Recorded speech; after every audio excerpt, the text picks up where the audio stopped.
হযরত কাতাদাহ রাদিয়াল্লাহু আনহু থেকে বর্ণিত, তিনি বলেন, আমি হযরত আনাস রাদিয়াল্লাহু আনহুকে জিজ্ঞেস করলাম, হযরত রাসূলুল্লাহ সাল্লাল্লাহু আলাইহি ওয়াসাল্লাম এর সাহাবীগণের মধ্যে মুসাফাহ করার প্রচলন ছিল কি?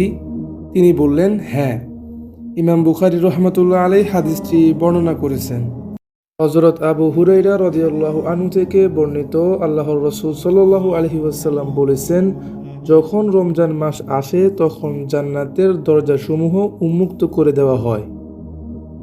রাসূল সাল্লাল্লাহু আলাইহি ওয়াসাল্লাম বলেছেন, কোনো মুসলমানকে গালি দেয়া ফাসিকি তথা পাপাচার এবং হত্যা করা কুফরি।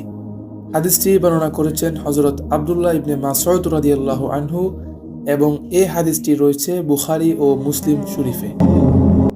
হযরত আব্দুল্লাহ ইবনে আমর রাদিয়াল্লাহু আনহু হতে বর্ণিত, জনৈক ব্যক্তি হযরত রাসূলুল্লাহ সাল্লাল্লাহু আলাইহি ওয়াসাল্লামকে জিজ্ঞেস করলেন, হে আল্লাহর রাসূল, ইসলামের মধ্যে কোন কাজটি সর্বোত্তম? তিনি বললেন, তুমি অপরকে খাদ্য দেবে এবং পরিচিত অপরিচিত সবাইকে সালাম দিবে। বুখারী ও মুসলিম।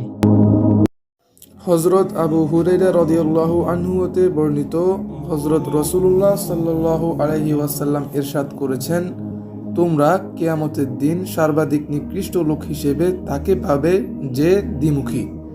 সে এক চেহারা নিয়ে এদের কাছে যায় এবং আরেক চেহারা নিয়ে ওদের কাছে যায়। বুখারী ও মুসলিম।